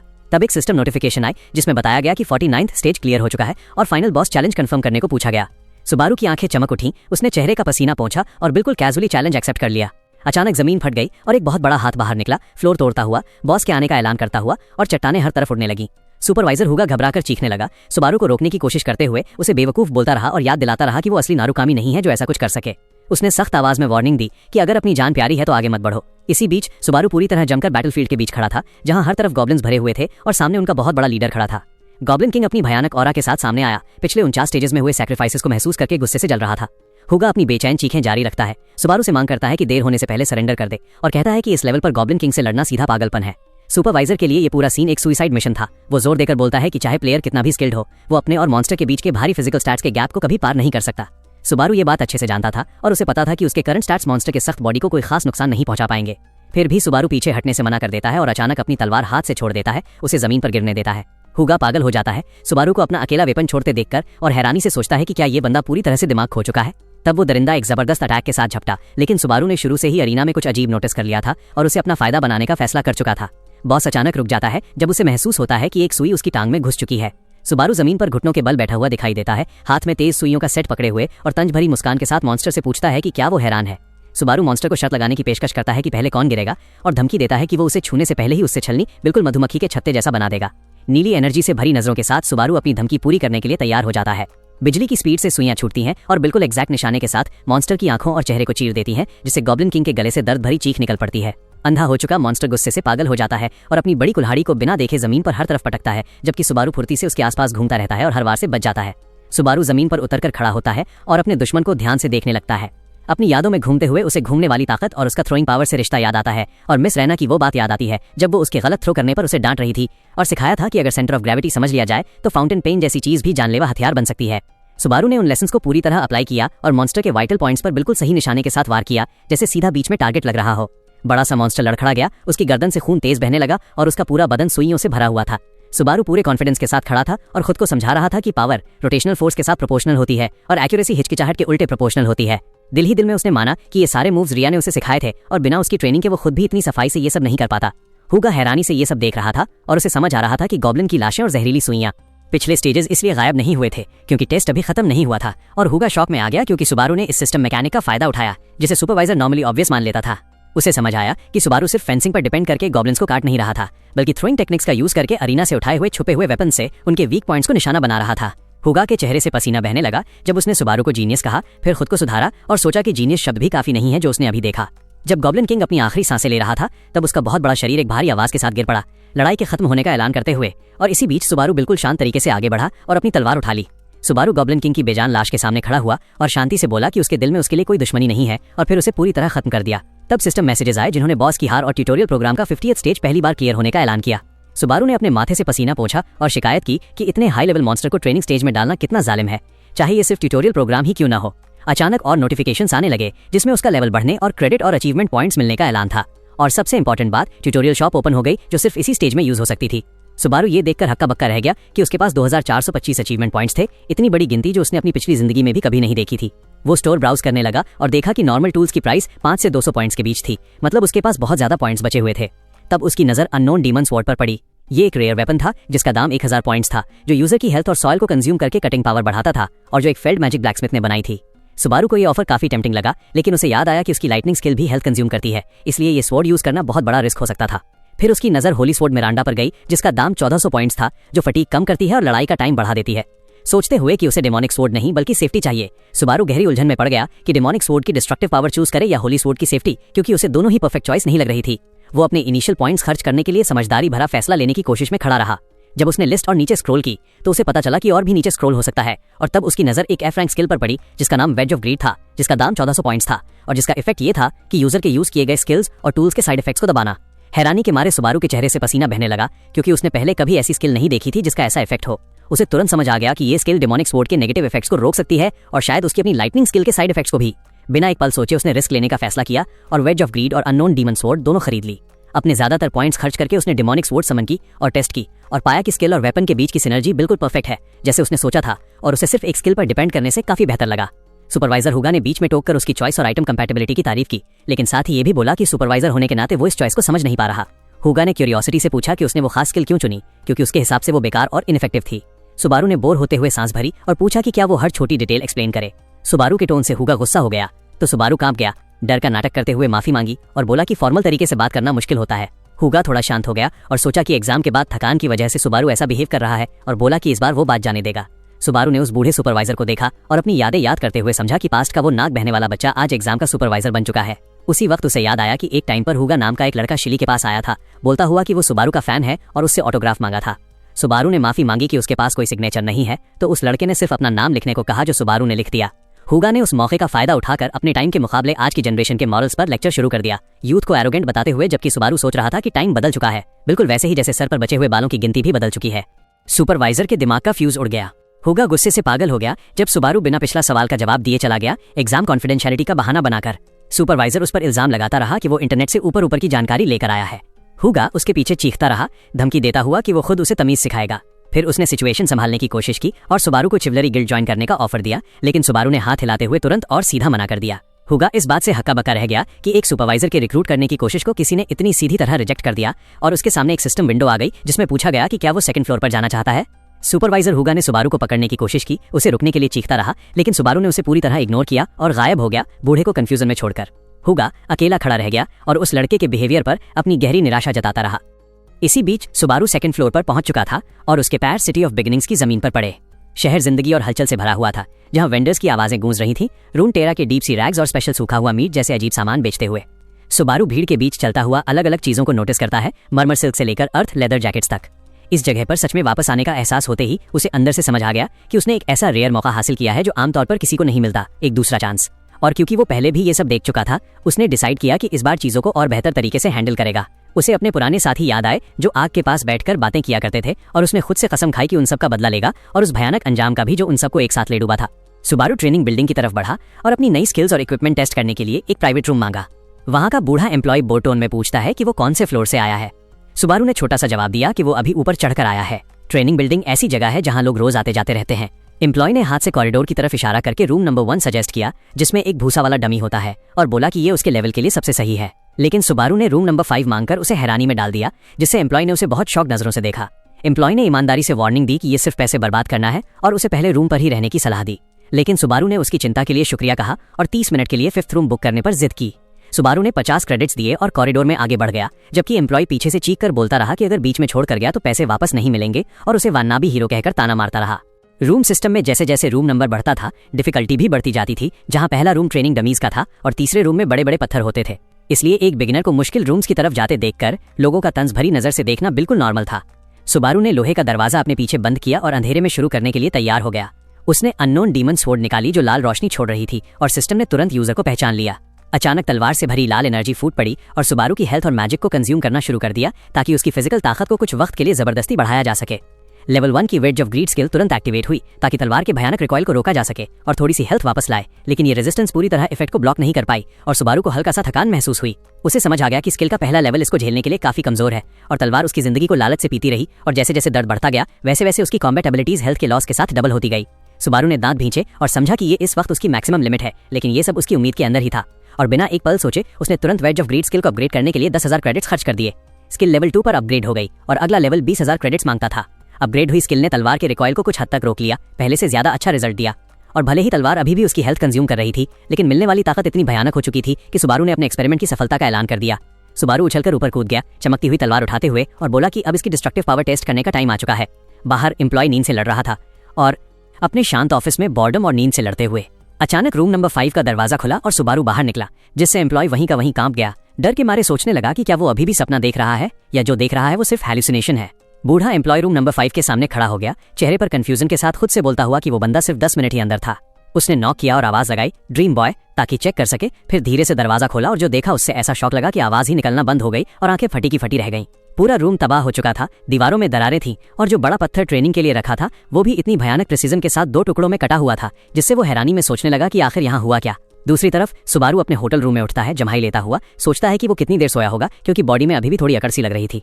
वो होटल लॉबी में बैठकर कॉफी पीते हुए कर्स्ड स्वॉर्ड के साथ किए गए अपने एक्सपेरिमेंट के बारे में सोचता है। उसे समझ आता है कि अगर ये कोई नॉर्मल स्वॉर्ड होती तो नतीजे बहुत खतरनाक होते, लेकिन फिजिकल बर्डन काफी कम हो चुका था और वो तलवार की पावर निकालने में कामयाब रहा। वो अपना स्टेटस विंडो देखता है, जिसमें उसका लेवल 10 और नॉर्मल सी फिजिकल स्टैट्स दिख रही होती हैं, और मानता है कि नॉर्मली वो इस मैजिक स्वॉर्ड को उठा भी नहीं पाता, यूज करना तो दूर की बात थी। सुबारू को ट्रेनिंग का वो पल याद आता है और ये भी कि वेज ऑफ ग्रीड स्किल और स्वॉर्ड के बीच की सिनर्जी बिल्कुल परफेक्ट थी, मतलब उसकी स्ट्रैटेजी कामयाब रही। कॉन्फिडेंस वाली मुस्कान के साथ वो सोचता है कि अगर इस मिक्स में लाइटनिंग एलिमेंट भी जोड़ दिया जाए तो और भी जबरदस्त रिजल्ट मिलेंगे। लेकिन फिर कड़वी सच्चाई से टकरा जाता है जब वो अपना बचा हुआ बैलेंस देखता है जो 50 से ज्यादा नहीं था, जबकि स्किल अपग्रेड करने के लिए 20,000 क्रेडिट्स चाहिए थे, और उदासी से सोचता है कि क्या ये बॉडी पूरी जिंदगी ही इतनी गरीब रही है। सुबारू दुखी होते हुए सांस भरता है, सोचता है कि उसकी हालत यहाँ तक गिर गई है कि अब बैलेंस मैनेजमेंट की टेंशन लेने लगी है। फिर खुद को ये कहकर तसल्ली देता है कि मौत के बाद दोबारा जिंदा होना इस सब को जस्टिफाई करता है। तभी अचानक एक तेज आवाज सबको ग्रीट करते हुए उसकी सोच तोड़ देती है। वो पलट कर देखता है तो एक लड़का जिसके सर पर बिल्ली जैसे कान लगे होते हैं लाइव स्ट्रीम शूट कर रहा होता है। सेकंड फ्लोर की अपनी एक्सपेडिशन और न्यूबी के दिनों की यादों के बारे में फुल एक्साइटमेंट से बोल रहा होता है। स्ट्रीम स्क्रीन पर 1000 क्रेडिट्स का डोनेशन नोटिफिकेशन आता है जिससे उसकी एक्साइटमेंट और बढ़ जाती है। स्ट्रीमर खुशी मना ही रहा होता है कि कॉफी अपने ऊपर गिरा लेता है, लेकिन कैमरा के सामने ओवर एक्टिंग वाली काइंडनेस दिखाता है और डोनेट करने वाले को थैंक यू बोलता है। सुबारू ये सब देखकर हैरान हो जाता है और सोचता है कि क्या ये बंदा थोड़ा सा पागल है। वो अपना टैबलेट खोलकर लाइव स्ट्रीमिंग एरा के बारे में पढ़ता है और समझता है कि हर 3 में से 1 प्लेयर पॉइंट्स कमाने के लिए ये काम शुरू कर चुका है। तब सुबारू को रियलाइज होता है कि जो उसने अभी देखा वो डोनेशन के लिए लाइव स्ट्रीम था और अचानक उसे अपना नाम पुकारने वाली एक पहचानी आवाज सुनाई देती है। वो मुड़कर देखता है तो एक शानदार कपड़ों में सजा हुआ एक बंदा उससे पूछता है कि क्या वो भी ऊपर चढ़कर आया है। वो बंदा पास आता है, बोलता है कि इतना कोइंसिडेंस अजीब है और फिर उससे पूछता है कि वो कहाँ रहता है। उसी पल सुबारू के बॉडी में एक अजीब सी रिएक्शन होती है जो उसे गुस्सा नहीं लगती बल्कि एक इंस्टिंक्टिव रिएक्शन जैसी होती है, जैसे हल्की सी थ्रिल, जिससे वो अंदाजा लगाता है कि इस बॉडी के ओरिजिनल ओनर का इस बंदे के साथ रिलेशन अच्छा नहीं था। वो बंदा ऊपर से देखते हुए टोन में वार्निंग देता है कि जब वो बात करे तो उसे इग्नोर न करे क्योंकि उसे लग रहा है जैसे वो खुद से ही बात कर रहा हो। सुबारू उससे घूरते हुए कंफर्म करता है कि जो फीलिंग उसके अंदर उठ रही है वो सिर्फ डिस्कंफर्ट नहीं बल्कि कुछ और गहरा है जो यादों के साथ खुलने लगता है, और थोड़े टेंस टोन में जवाब देता है कि वो अभी अभी ऊपर चढ़ा है। उस बंदे का नाम आइजैक होता है जो तंज भरी मुस्कान के साथ बोलता है कि उसे कभी उम्मीद नहीं थी कि सुबारू जैसा कमजोर बंदा ट्यूटोरियल पास कर लेगा, जबकि आइजैक को लगा था कि सुबारू किसी गॉब्लिन के हाथों मर जाएगा। ओरिजिनल सुबारू होसोई की यादें बाढ़ की तरह वापस आ जाती हैं। सुबारू को अब वो सीन बिल्कुल साफ याद आ जाता है जहां वो कांपता हुआ डरा हुआ आइजैक के सामने खड़ा था और आइजैक ठंडे टोन में उससे उसके बिहेवियर का रीजन पूछ रहा था। यादों में आइजैक उसे बुरी तरह डांट रहा होता है, कहता है कि सीधा चेहरा बनाकर उसे शांत करने की कोशिश मत करो। दर्द भरी यादें आगे बढ़ती रहती हैं जहां आइजैक ओरिजिनल सुबारू का इंसल्ट कर रहा होता है, बोलता है कि उसका नाम सुनकर ही उसे इरिटेशन होती है और वो इतना निकम्मा है कि सीधी सी इंस्ट्रक्शंस भी फॉलो नहीं कर सकता, और उस पर इल्जाम लगा रहा होता है कि अपने आप को अनाथ दिखाकर और खाली दिमाग होने का शो ऑफ कर रहा है। यादों में सुबारू रोता हुआ दिखाई देता है और अपनी बात जस्टिफाई करने की कोशिश करता है कि जो क्रेडिट उसने दिया था वो काफी नहीं था, लेकिन आइजैक ने उसकी एक नहीं सुनी और उसे एक जबरदस्त घूंसा मारा जो उसे जमीन पर गिरा देता है। साथ ही ऑर्डर देता है कि उसे जवाब न दे और उसे कचरा बोलता है। आइजैक तंज भरे अंदाज में बोलता है कि जिस बॉक्स में वो छुपा रहता है अब वही उसका घर है। वो गंदी सी मुस्कान के साथ सुबारू को धमकी देता है और वार्निंग देता है कि चाहे कुछ भी हो जाए बॉक्स से बाहर ना निकले, और इशारा करता है कि अगर ऑर्डर तोड़ा तो बहुत बुरा अंजाम होगा। सुबारू को वो पल कड़वेपन के साथ याद आते हैं और वो सोचता है कि कौन सा बेवकूफ ऐसा होता है जो मार और बेइज्जती चुपचाप झेल लेता है। अब उसे समझ आता है कि ओरिजिनल बॉडी का ओनर कचरे के कंटेनर में क्यों छुप कर रहता था। तब आइजैक फिर से अपनी बड़ाई शुरू करता है, बताता है कि कैसे उसने 20 स्टेजेस क्लियर करके अपने बाप का रिकॉर्ड तोड़ दिया और कैसे सुपरवाइजर हयुगा उसकी तारीफ करता है। वो ये भी शो ऑफ करता है कि उसे रिवॉर्ड में एक बी रैंक स्किल मिली है और दावा करता है कि ट्यूटोरियल में ये सबसे ऊपर का रैंक होता है, फिर बदतमीजी से कॉफी मांगता है। सुबारू ठंडे टोन में जवाब देता है कि वो जा रहा है और आइजैक की बकवास को इग्नोर कर देता है। आइजैक हुक्म चलाने वाले अंदाज में उसे रोकता है और कहता है कि वापस आते वक्त सस्ती कॉफी ले आना। सुबारू बोर होकर सांस भरता है जो आइजैक को गुस्सा दिला देता है क्योंकि उसे अपने हमेशा मानने वाले फॉलोवर के बिहेवियर में बदलाव दिख जाता है। आइजैक डरावने चेहरे के साथ पूछता है कि आजकल उसे क्या हो गया है और वो घूर क्यों रहा है, और तंज करता है कि कहीं उसकी सोल बदल तो नहीं गई। सुबारू बिल्कुल ठंडे और पक्के अंदाज में बोलता है कि उसके पास क्रेडिट नहीं है और आइजैक को बोलता है कि अपनी कॉफी खुद खरीद ले, फिर जाने लगता है। आइजैक नीचे और धमकी भरी आवाज में उसे बैठने का ऑर्डर देता है, लेकिन सुबारू मना कर देता है। दिल ही दिल में माफी मांगता है कि अभी ओरिजिनल बॉडी के ओनर का बदला लेने का टाइम नहीं है, पर आइजैक को सीरियस वार्निंग देता है कि उसके रास्ते में न आए। अचानक आइजैक सुबारू का हाथ जोर से पकड़ लेता है, उसे धमकी देता है और भागने वाले कचरे के अंजाम याद दिलाता है। सुबारू तीखी नजर से देखकर उसे बोलता है कि अपने भले के लिए उसका हाथ छोड़ दे। आइजैक और जोर से पकड़ता है और उसे घमंड न दिखाने की वार्निंग देता है। उसका नाम सुबारू गंदी टोन में लेता है। सुबारू को समझ आ जाता है कि भीड़ भरी जगह पर हंगामा करना उसके फायदे में नहीं होगा। तब अचानक आइजैक जोर जोर से हंसने लगता है और बोलता है कि वो तो बस पुराने दिनों की तरह सुबारू को डरा रहा था, मजाक कर रहा था। वो सुबारू का हाथ छोड़ देता है और कहता है कि वो अभी भी वही डरा हुआ छोटा सा फ्राई है। आइजैक मजाक उड़ाता रहता है और अंदाजा लगाता है कि सुबारू ने ट्यूटोरियल बड़ी मुश्किल से पास की होगी। सुबारू चुपचाप उसे देखता रहता है और महसूस करता है कि उसकी बॉडी अभी भी डर के इंस्टिंक्ट पर रिएक्ट कर रही है। आइजैक पास आता है और गंदी नजर से पूछता है कि क्या वो उससे लड़ने का सोच रहा है, फिर अपने बाप के इन्फ्लुएंस का जिक्र करता है और बोलता है कि वो उसे चुपचाप गायब भी करवा सकता है। आइजैक घमंडी हंसी के साथ वहां से चला जाता है और अपने माई फ्रेंड को संभल कर रहने की सलाह देता है। सुबारू गुस्से से उबलता हुआ वहीं खड़ा रहता है और माई फ्रेंड शब्द को तंज और कड़वाहट के साथ दोहराता है। सीन बदलकर टावर के ग्रोथ सिस्टम को समझाता है जिसमें 2 मेन तरीके बताए जाते हैं। पहला तरीका वर्चुअल स्पेस में टावर ट्रायल्स क्लियर करना होता है, जहां प्लेयर्स रिलेटिवली सेफ रहकर पावर और रिवॉर्ड्स हासिल करते हैं और हारने पर सिर्फ क्रेडिट और प्रोग्रेस का लॉस होता है, असली मौत का खतरा नहीं होता। दूसरा तरीका रियल वर्ल्ड में हंटिंग का होता है, जहां प्लेयर्स सेफ जोन्स के बाहर या डंजन्स में मॉन्स्टर्स का सामना करते हैं। हंटिंग से ग्रोथ काफी तेज होती है, लेकिन रिस्क बिल्कुल असली और जानलेवा होता है। हंटिंग ग्राउंड्स में मौत का मतलब होती है असली और फाइनल डेथ, जहां मॉन्स्टर्स बिना रहम के प्लेयर्स को खा जाते हैं। इसी वजह से ज्यादातर प्लेयर्स अपनी जान के डर से हंटिंग से दूर रहते हैं और वर्चुअल सेफ्टी को चूज करते हैं। इसी बीच अंधेरा और डरावना ऑक नेस्ट का एंट्रेंस दिखाया जाता है। चाहे रियल वर्ल्ड हंटिंग ग्रोथ के लिए फास्ट हो, लेकिन वो बहुत ज्यादा खतरनाक होती है। सुबारू एक बड़े मॉन्स्टर की लाश के सामने थका हुआ बैठा होता है और समझ जाता है कि सेफ्टी का मतलब स्लो प्रोग्रेस है और डेंजर का मतलब स्पीड। वो मरे हुए मॉन्स्टर को थकी हुई मुस्कान के साथ देखकर इस कड़वी सच्चाई को खुद के लिए कंफर्म करता है।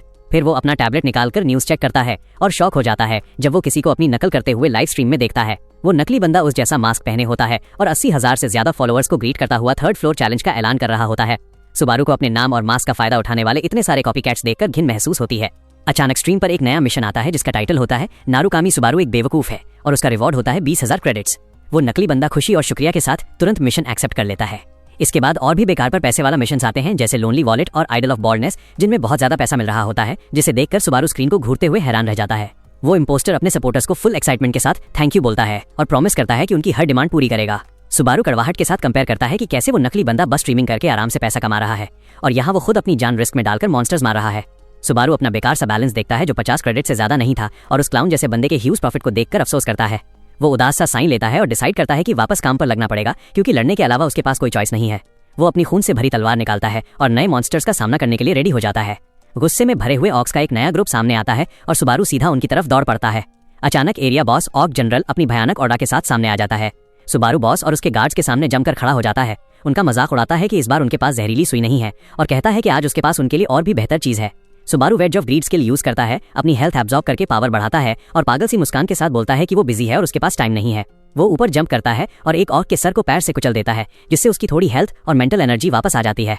फिर वो अजीब सी स्पीड से आगे बढ़ता है, दुश्मनों की लाइन काटता हुआ निकल जाता है, ऑक जनरल के ऊपर से जंप करता है और फिनिशिंग ब्लो के लिए रेडी होता है और एक ही तलवार के वार में बॉस को खत्म कर देता है। तुरंत डंजन क्लियर होने का नोटिफिकेशन आता है जब सुबारू लाशों के बीच जीत के साथ खड़ा होता है। बाद में वो अपना पुराना मास्क निकालता है और उसे गौर से देखता है और डिसाइड करता है कि उसे मजबूरन दोबारा पहनना पड़ेगा।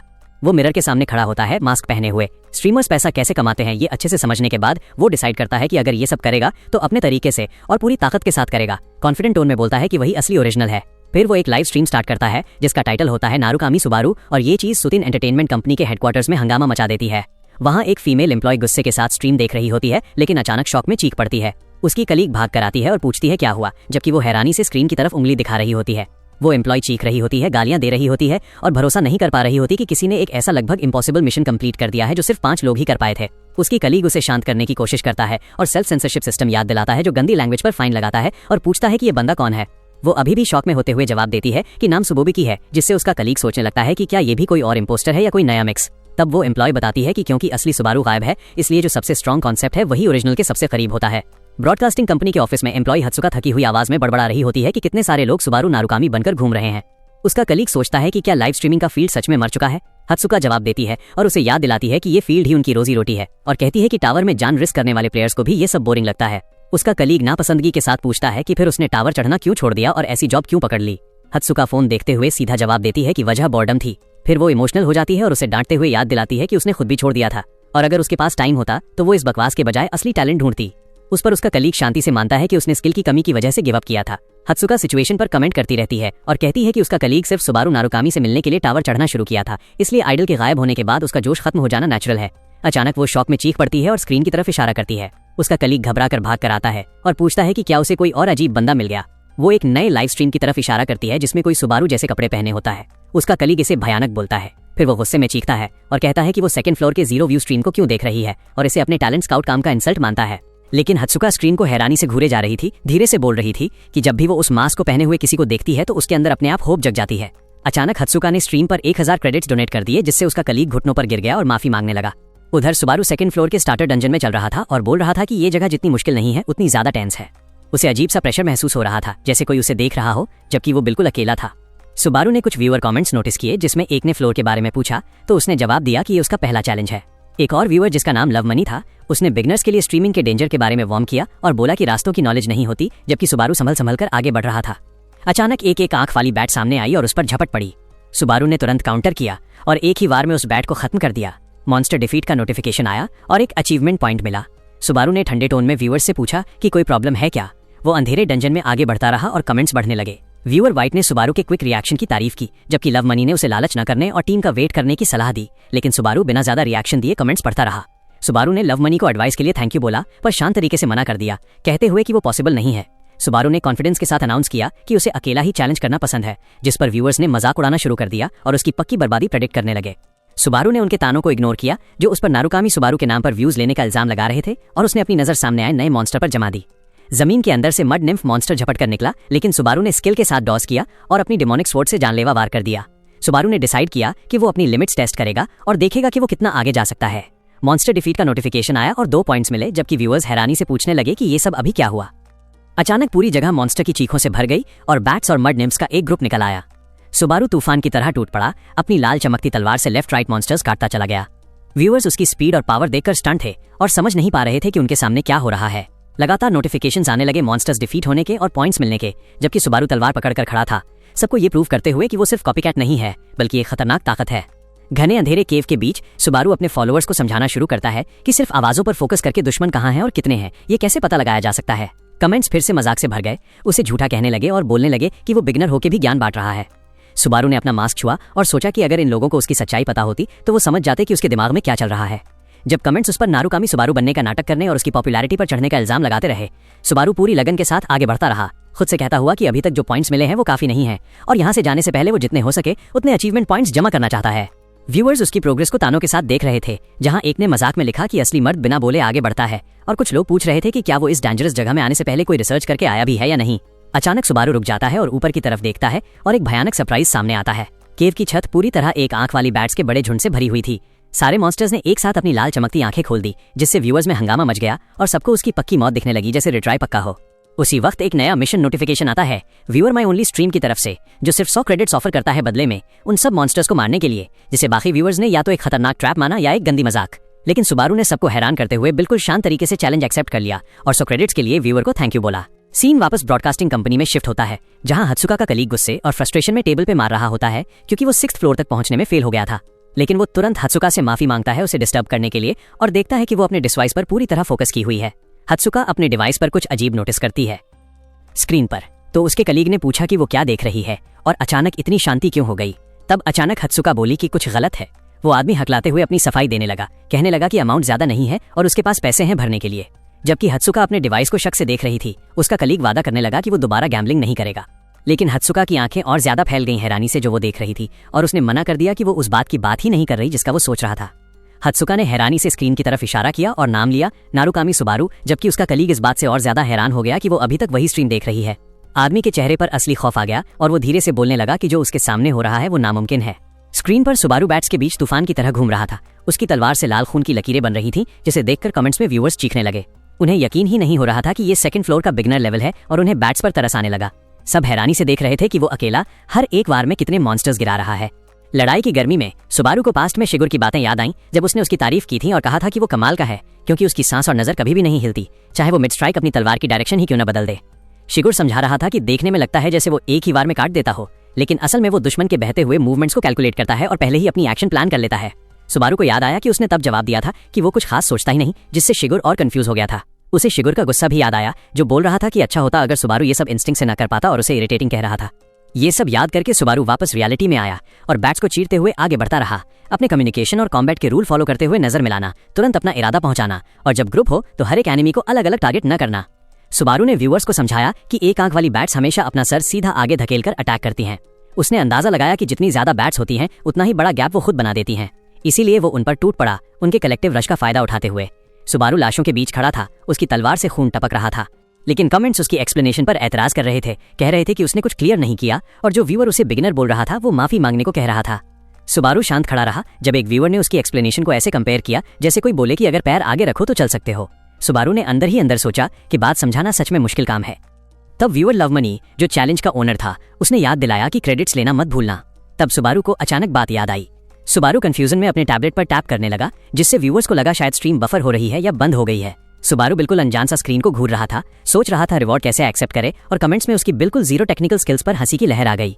आखिर लव मनी की गाइडेंस से, जिसने बटन्स की जगह समझाई, सुबारू ने टास्क कंप्लीट कर लिया और 100 क्रेडिट्स मिल गए। सुबारू ने शुक्रिया अदा किया और अपने फॉलोअर्स को अनाउंस किया कि अगला चैलेंज लास्ट होगा। वो कॉन्फिडेंस के साथ डंजन के एंड की तरफ बढ़ा उसका बैलेंस 150 हो गया और अचीवमेंट पॉइंट्स 118 हो गए। ब्रॉडकास्टिंग कंपनी के ऑफिस में हत्सुका जोर से चीखी, जिससे उसका कलीग चौंक गया और पूछने लगा इतनी अचानक चीखने की वजह क्या है। हत्सुका ने हैरानी से स्क्रीन की तरफ इशारा किया, पूछते हुए कि क्या उसने कभी ऐसा कुछ देखा है, जबकि वो उसे शांत करने की कोशिश कर रहा था और याद दिला रहा था कि ये सिर्फ सेकंड फ्लोर का एक स्ट्रीम है। हत्सुका इमोशनल हो गई और जोर देकर बोली कि वो बिना वजह ओवररिएक्ट नहीं कर रही। इस पर उसका कलीग घबराकर माफी मांगने लगा। हत्सुका एक्साइटमेंट में सोचने लगी कि शायद ये बंदा असली नारुकामी सुबारू हो जो अर्थ से वापस आया हो और ये सब किस्मत का खेल हो। वो रीइंकॉर्नेशन के थ्योरीज घुमाने लगी, नॉवेल्स का हवाला देते हुए। उसका कलीग चिंता से उसे देख रहा था, ये नोट करते हुए कि जब भी बात सुबारू की होती है तो वो अपना होश खो देती है। हत्सुका एक्साइटमेंट से चक्कर महसूस करने लगी और उसने अपने कलीग सियोंग ह्यून से कहा कि उसे पिंच करे ताकि कंफर्म हो सके कि वो सपना नहीं देख रही। से ह्यून ने मना कर दिया और सीरियस होकर पूछा कि क्या वो इस बंदे को रिक्रूट करने का सोच रही है। हत्सुका जोर से चीखी, पूरी एंथुजियाज्म के साथ, कंफर्म करते हुए कि अगर वो असली सुबारू भी ना हो तब भी वो एक सोलो स्ट्रीमर के रूप में रेयर टैलेंट रखता है। से ह्यून ने उसे इस आइडिया से रोकने की कोशिश की, वार्निंग दी कि अगर डिपार्टमेंट हेड को पता चल गया तो वो गुस्सा हो जाएगा। लेकिन हत्सुका ने उसे याद दिलाया कि वो थोड़ी देर पहले खुद बेटिंग कर रहा था, इसलिए उसे इतनी सीरियसनेस से बात करने का कोई हक नहीं है। फिर भी हत्सुका ने उसे पूरी तरह इग्नोर कर दिया, अपना डिवाइस निकाला और सुबारू का स्ट्रीम चेक करते हुए अपने कलीग से कहा कि बस देखते जाओ, आखिर में वो ही सही निकलेगी। सुबारू डंजन के एंड पर पहुंच गया जहां एक बहुत बड़ा गेट दिखा। सुबारू गेट के अंदर गया और देखा कि उसके सामने एक बड़ा वुल्फ जैसा मॉन्स्टर बैठा उसका इंतजार कर रहा है। Monster Greg the wolf warrior अपनी शानदार ऑरा के साथ सामने आया। स्ट्रीम पर व्यूअर्स कमेंट्स प्रूव कर रहे थे कि सिर्फ उसे देखकर ही उन्हें कितना हैवी प्रेशर महसूस हो रहा है और एक ने माना कि वो इसके सामने 8 बार फेल हो चुका है। एक नया मिशन आया जिसमें लिखा था कि आगे बढ़ने के लिए वुल्फ वॉरियर की पहचान या अप्रूवल लेना होगा।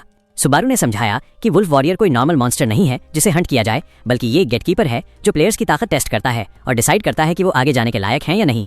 तब अचानक सेफ ओरिजिन नाम के व्यूअर से एक मिशन आया जो 3000 क्रेडिट्स ऑफर कर रहा था अगर सुबारू वुल्फ वॉरियर को मार दे। ये देखकर सुबारू भी चौंक गया। व्यूअर्स ने इस रिक्वेस्ट को पागलपन बताया, कहने लगे कि डोनर कितना क्रूएल है जो नामुमकिन चीज मांग रहा है और सुबारू श्योरली फाइट नहीं करेगा। वुल्फ वॉरियर ग्रेग जो सेकंड फ्लोर का गार्डियन था लड़ने के लिए तैयार खड़ा हो गया। सिस्टम मैसेज आया कि सुबारू को वॉरियर की रिकग्निशन लेनी होगी, जबकि वुल्फ उससे तेज नजरों से घूर रहा था। वुल्फ ने गहरी आवाज में पूछा कि क्या सुबारू अकेला है। वुल्फ थोड़ा शक से उसके पास आया तो सुबारू ने कहा कि देखकर ही पता चल जाता है। वुल्फ ने सुबारू की खुशबू सूंघी और बोला कि वो एक इंटरेस्टिंग इंसान है और एक बड़े योद्धा जैसी स्मेल आती है। कमेंट्स में व्यूअर्स इस बात का मजाक उड़ा रहे थे क्योंकि पहले उन्हें कुछ और बताया गया था।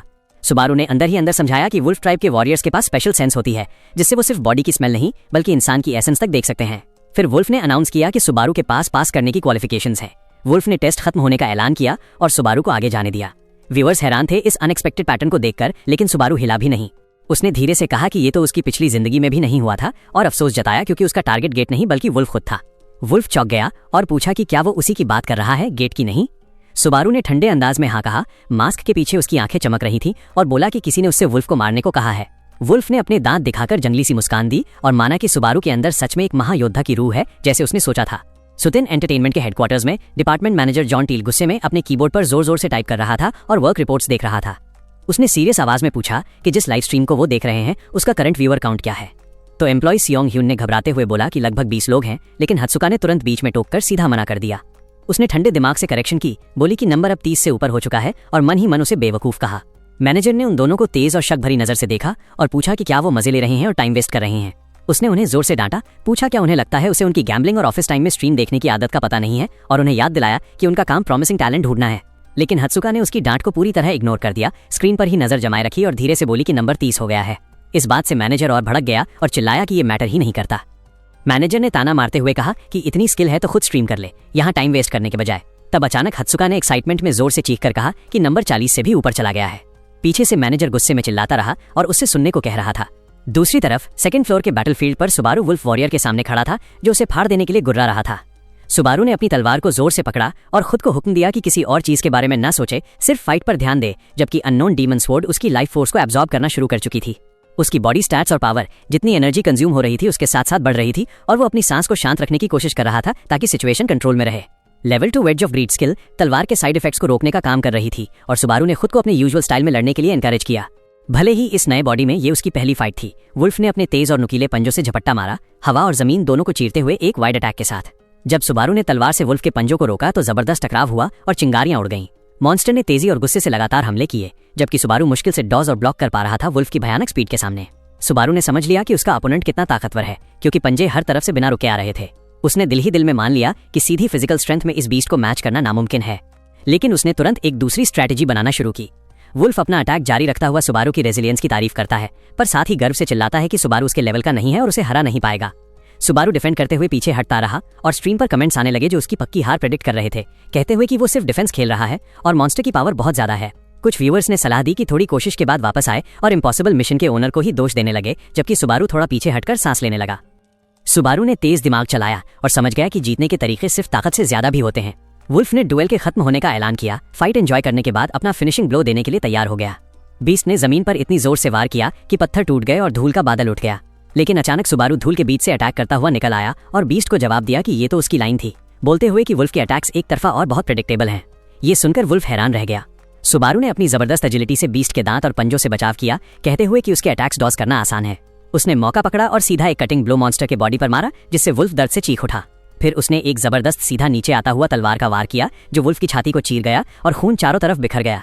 सुबारू ठंडे अंदाज में तलवार पकड़े खड़ा रहा, जिसमें से खून टपक रहा था, जबकि वुल्फ वॉरियर ने अपनी आखिरी सांसों में सुबारू की ताकत मान ली और उसे एक महायोद्धा कहा।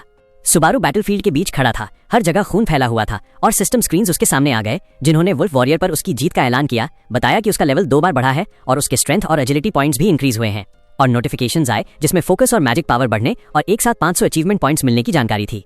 लाइव स्ट्रीम के कमेंट्स हैरानी और डिसबिलीफ से भर गए कि एक ही बंदा इस मॉन्स्टर को हरा पाया। सुबारू मुश्किल से सांस ले रहा था और धीरे से जीत के शब्द बोल रहा था। व्यूअर काउंट 56 तक पहुंच गया और कमेंट्स उस आदमी की हिम्मत की तारीफ कर रहे थे जिसने इम्पॉसिबल मिशन भेजा था। तब एक नोटिफिकेशन आया कि मिशन सक्सेसफुली कंप्लीट हो गया है और व्यूअर सेफ ओरिजिन से 3000 क्रेडिट्स ट्रांसफर हो गए हैं। सुबारू ने अपना फोन देखा और वादा किया कि वो इस पैसे का सही यूज करेगा। उसका बैलेंस 3000 से ऊपर और अचीवमेंट पॉइंट्स 600 हो गए। उसके सामने जो बड़ा गेट था वो धीरे धीरे खुलने लगा, एक शानदार घुरघुर की आवाज के साथ। सुबारू ने अचानक हवा में अजीब सी वाइब्रेशन महसूस की जो फॉलोअर्स ने भी स्क्रीन के थ्रू नोटिस की। उसके सामने एक बड़ा इंटरफेस आया जिसमें कई रास्ते दिख रहे थे टेस्ट्स के लिए, जैसे आइस, फायर, अर्थ, इल्यूजन, पॉइजन, मेटल सोल और वाटर। पूरी स्क्रीन ऑप्शन से भर गई। व्यूअर्स इतने सारे ऑप्शंस देखकर शॉक थे। एक ने कमेंट किया कि अब तक का नोन रिकॉर्ड सिर्फ 16 ऑप्शंस का था और बोला कि ऑप्शंस की गिनती सीधे प्लेयर के टैलेंट से जुड़ी होती है। सुबारू ने बाकी सब ऑप्शंस इग्नोर कर दिए और अपनी नजर लाइटनिंग टेस्ट पर टिकाई जब सिस्टम ने पूछा कि क्या वो ये टेस्ट चैलेंज करना चाहता है। व्यूअर्स ने जोश से उसे एनकरेज किया, कहते हुए कि ये उसके लिए सबसे सही चॉइस है। सुबारू ने कॉन्फिडेंस के साथ जवाब दिया, ऑफ कोर्स। सिस्टम ने लाइटनिंग टेस्ट की चॉइस कंफर्म की और सुबारू चमकती रोशनी की तरफ आगे बढ़ गया जो पूरी जगह को रोशन कर रही थी। उस वक्त सूट ऑफिस के अंदर एम्प्लॉय हत्सुका अपनी सीट से उछल पड़ी, सुबारू की जीत पर खुशी से चीखने लगी। उसने अपने कलीग्स की तरफ घूमकर अपना फोन जोश के साथ दिखाया, बताते हुए कि व्यूअर काउंट रिकॉर्ड टाइम में 60 पहुंच गया है और ये देखकर हैरानी जता रही थी कि उसके सामने 13 टेस्ट ऑप्शंस आए हैं। डिपार्टमेंट मैनेजर पसीने से भीगा हुआ टेंशन में सब देख रहा था और मानता है कि वुल्फ वॉरियर को हराना, जिसे आज तक कोई नहीं हरा पाया था, सच में बहुत इंप्रेसिव है। लेकिन फिर वो खुद को संभालते हुए बोलता है कि सुबारू अभी भी सेकंड फ्लोर का बिगिनर है और इस वक्त उसमें इन्वेस्ट करना बहुत बड़ा रिस्क होगा। हत्सुका ने मैनेजर की हिचकिचाहट को बिल्कुल इग्नोर कर दिया। उसने सबके सामने एक बोल्ड बेट रख दी जिससे कलीग्स भी चौंक गए। उसने कॉन्फिडेंस के साथ कहा कि अगर सुबारू लाइटनिंग एलिमेंट हासिल करने में फेल होता है तो वो और उसका कलीग सीने 5 साल तक फिक्स्ड सैलरी पर काम करेंगे। लेकिन अगर सुबारू सक्सेसफुल होता है तो मैनेजर को बिना किसी बहाने के उसके साथ कॉन्ट्रैक्ट साइन करना होगा। उसका कलीग स्यून शॉक हो गया और जोर से बोलकर विरोध करने लगा, कहता हुआ कि उसका इस सबसे कोई लेना देना नहीं है, वो इस बंदे को जानता तक नहीं, और उसने हत्सुका को साइड में धकेल दिया। मैनेजर ने ताना भरी मुस्कान के साथ कहा कि सुबारू के सक्सीड होने के चांसेस बहुत कम है और याद दिलाया कि हिस्ट्री में सिर्फ एक ही प्लेयर लाइटनिंग हासिल कर पाया था और वो था नारुकामी सुबारू। हत्सुका ने चालाक और जिद्दी मुस्कान के साथ जवाब दिया कि जब तक ट्राई ना हो रिजल्ट कैसे पता चलेगा। मैनेजर ने ठंडे दिमाग से बेट एक्सेप्ट कर ली, जबकि हत्सुका अपने विरोध कर रहे कलीग का मुंह जबरदस्ती बंद कर रही थी ताकि डील बिगड़ न जाए। उधर टेस्ट अरीना में सिस्टम ने लाइटनिंग टेस्ट के स्टार्ट होने का अनाउंसमेंट कर दिया। अचानक सुबारू को भयानक खतरे का एहसास हुआ और किसी ने चीखकर वार्निंग दी और दौड़कर सुबारू को धक्का देकर डेंजर से हटा दिया। जोरदार एक्सप्लोजन हुआ और कोई बहुत बड़ी चीज जमीन पर गिरने से पत्थर और डेब्रिस हर तरफ उड़ गए।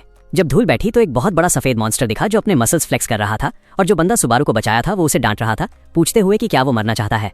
सिस्टम मैसेज आया जिसमें जायंट के फ्रेगमेंट को डिफीट करने का ऑर्डर था।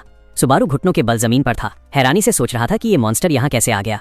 जायंट गुर्रा रहा था और व्यूअर्स भी कंफ्यूज हो गए थे क्योंकि वो सोच रहे थे कि सर्कल ऑफ जायंट्स रेस का मॉन्स्टर लाइटनिंग टेस्ट में क्यों आया। सुबारू ने घबराहट के साथ मॉन्स्टर को देखा और समझा कि ये एक बॉस क्लास मॉन्स्टर है जो टेस्ट के दूसरे आधे हिस्से में आना चाहिए था, अभी नहीं। जैसे ही जायंट अटैक के लिए तैयार हुआ, सुबारू ने अंदर ही अंदर सोचा कि शायद वुल्फ वॉरियर ग्रेग को मारने की वजह से टेस्ट का पथ बदल गया है और डिफिकल्टी इस हद तक बढ़ गई है।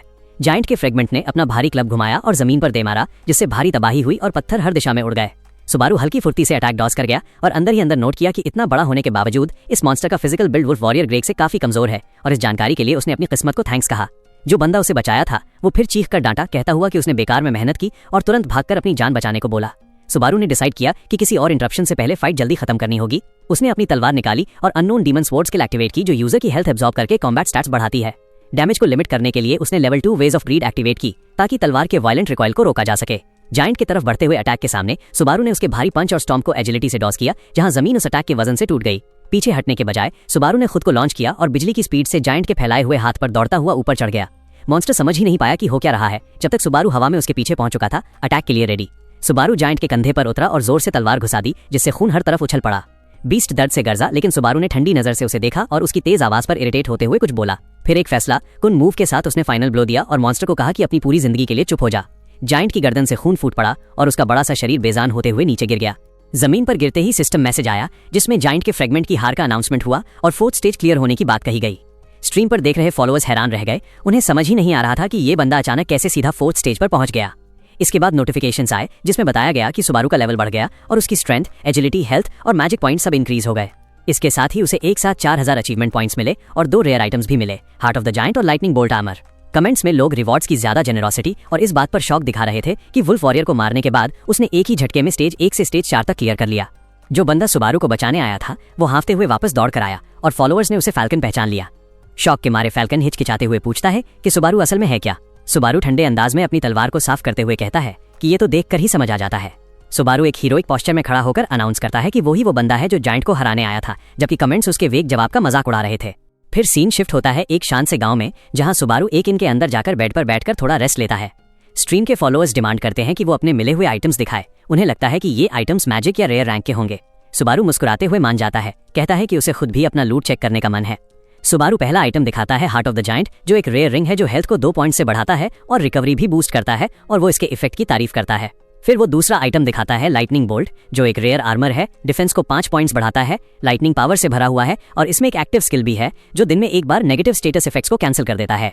सुबारू नया आर्मर पहन लेता है जो उसे और भी शानदार और मैजेस्टिक दिखाता है। तभी अचानक एक नया मिशन आता है नारुकामी कोआ की तरफ से, जो 5000 क्रेडिट्स ऑफर करता है सिर्फ लाइटनिंग स्किल सीखने के बदले। इसके बाद और भी सिमिलर मिशंस आने लगते हैं, जैसे I am bold, mission villain और सेफ ओरिजिन। सब हजारों क्रेडिट्स ऑफर कर रहे थे सिर्फ ये देखने के लिए कि वो लाइटनिंग यूज करे। सुबारू सबका शुक्रिया अदा करता है और वादा करता है कि वो पक्का उन्हें लाइटनिंग की पावर दिखाएगा। स्क्रीन को देखते हुए वो अंदर ही अंदर सोचता है कि इतने लोग खास तौर पर लाइटनिंग स्किल का ही इंतजार क्यों कर रहे हैं, और उसके मन में हल्की सी शंका पैदा होती है। सुबारू समझ जाता है कि असली सुबारू नारुकामी शायद उसकी सोच से भी ज्यादा बड़ा और इन्फ्लुएंशियल बंदा था। तभी दरवाजे पर नॉक होती है और उसका ध्यान टूट जाता है, तो वो आने वाले को अंदर आने की इजाजत देता है, जबकि कमेंट्स में लोग नोटिस करते हैं कि कोई ईव्सड्रॉपिंग कर रहा था। दरवाजा खुलता है और फैल्कन अंदर आता है। उसके साथ एक हैंडसम नाइट होता है जो चमकदार आर्मर पहने हुए होता है। फैल्कन रेस्पेक्ट के साथ उस नाइट का इंट्रोडक्शन देता है, डिले के लिए माफी मांगता है और बताता है कि ये गांव के नाइट्स का कमांडर है लॉर्ड पैलोस। फैल्कन बताता है कि पिछले कुछ टाइम से जायंट्स के अटैक्स काफी बढ़ गए हैं, इसलिए वो लोग दिन रात फुल तैयारी के साथ अलर्ट रहते हैं। सबकी सेफ्टी के लिए विलेजर्स को कहा गया है कि बिना बहुत जरूरी काम के बाहर न निकलें।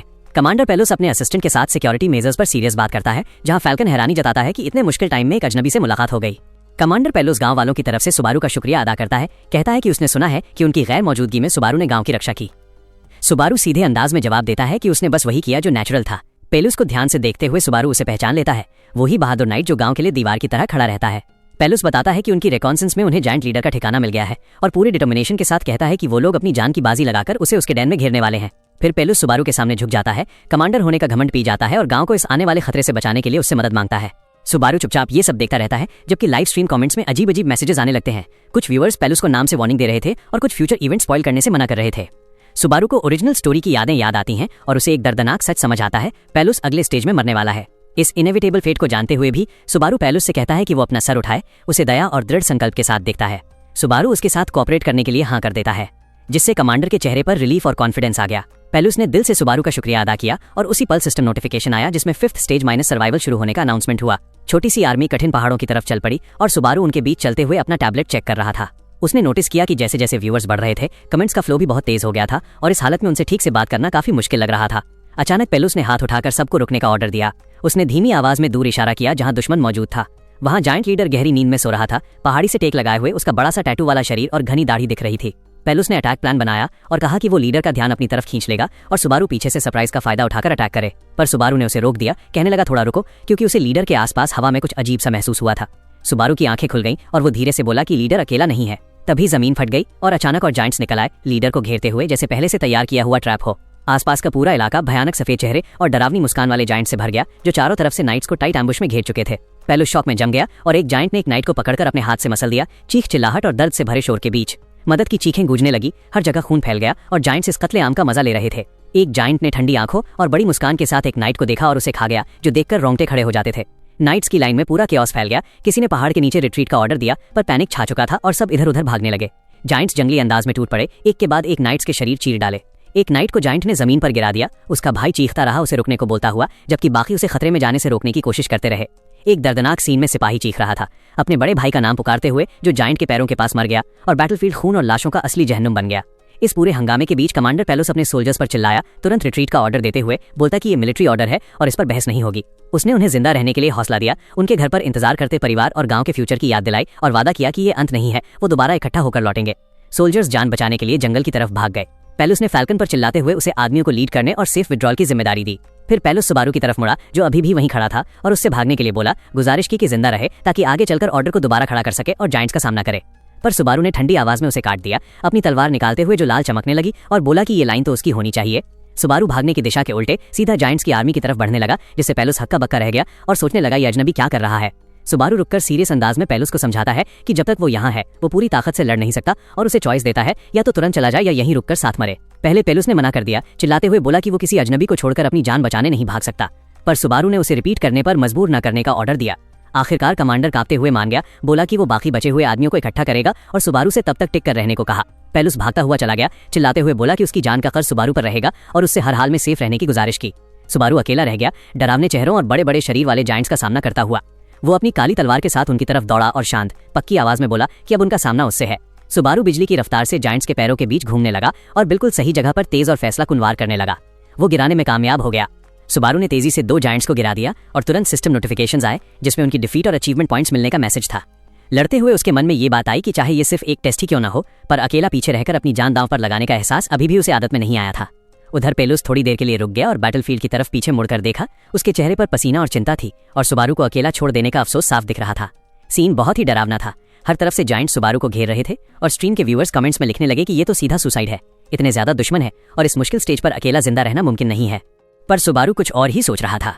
वो पेलोस के बारे में सोच रहा था, जो ओरिजिनल स्टोरी में मरने वाला था, और उसे लगा कि अपनी अभी की ताकत के साथ शायद वो सबको बचा सकता है और किस्मत को बदल सकता है। 2 जायंट्स एक साथ उस पर टूट पड़े, पर सुबारू ने अटैक ब्लॉक करने की तैयारी कर ली। एक तेज मूवमेंट में उसने अपनी तलवार से एक जायंट का शरीर काट दिया और तुरंत एनिमी डिफीट और पॉइंट्स मिलने का मैसेज आया। वो लगातार लड़ता रहा, जबकि सिस्टम स्क्रीन्स वार्न कर रहे थे कि कर्स डीमन स्वॉर्ड उसकी स्टैमिना चूस रही है, पर बदले में उसके सारे कॉम्बैट स्टैट्स बढ़ रहे थे। सुबारू जायंट्स के बीच तूफान की तरह घूम रहा था, एक के बाद एक को काट रहा था और खुद से कह रहा था कि अगर एक एक करके सामना हो तो ये इतने मुश्किल नहीं है।